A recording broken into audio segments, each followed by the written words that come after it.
results. So what I'd like to hear now is what are your marketing measure of success?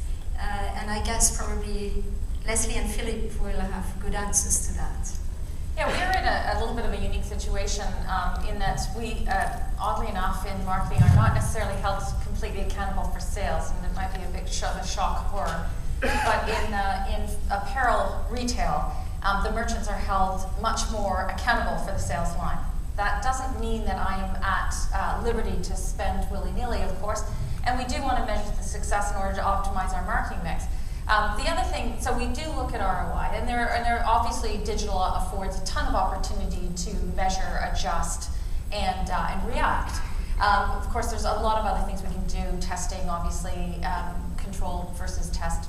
So there's a ton of things. There's a lot of, at the retail sector now, we can intercept people at the front counter to ask them what their experience is like, and they can go online through their mobile device and tell us what their customer service experience is like immediately at the point of purchase. So a ton of opportunity there.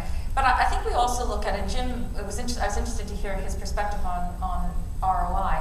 But I think we also look at it as cost avoidance. So some of the new media affords us opportunities to avoid costs. So for example, in our case, we might be using Facebook in our database in order to reduce our direct mail costs. And that has a very tangible savings to us as well. So not just are we driving sales, but also are we reducing costs? And thereby, we can invest elsewhere in our marketing infrastructure and or marketing vehicles. As it relates to ROI, I've been asked to be a business marketer, which means that I have the business side and I have the marketing side. Depending on the economy, the business side leads, and or the marketing side and the brand equity side, I have more latitude around that to take risk. When I look at ROI, I really looked at it in short-term versus long-term. The short-term one often is, actually I am measured on sales. Even my own bonus is measured on sales and profitability. So I have those metrics, and I also have willingness to recommend. So I have those type of metrics. In the long term, of course, I want to build my brand. I want to make sure that it's a strong brand. So measure like brand equity, brand health. We do brand voltage, which is a Billboard brands metric. We use those elements. So business and brand side.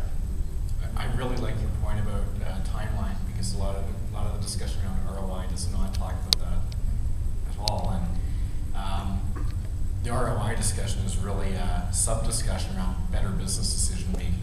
And if you're looking at a decision that you're under the gun to make in a quarter, your view of ROI, as you said, is going to be very different than if you're building for 5 years out. And it really changes the kind of things you'll even consider or put on the table. When I've looked at, if you reverse engineer some of the really cool ideas that you see at a conference like this, a lot of them come out of an element of serendipity. In other words, I would argue a lot of big breakthrough ideas don't always come from a very narrow view of ROI. And the last thing I'll add to that is, what is ROI? You know, I see a lot of people using metrics that are the easiest metrics to grab and turn into an equation, as opposed to really thinking deeply about what you're trying to measure. Maybe the measure isn't just set yet, so you have to take a leap of faith. I think there are actually a whole bunch of measures that come into the ultimate one of return on investment. We can now measure, we have the tool, part of the complexity is just the tools that we now have available, and knowing how to use those tools and having the skills to use them. We can measure consumer engagement with our brand so much more now than ever before. I mean, at one point in a consumer world, it was, is the cash register ringing?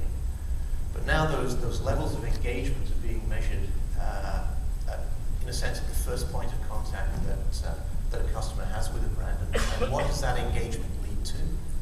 And is it a quantity game now, or is it a quality game? Is it the quantity of engagement, or is it the quality of engagement that ensues from that?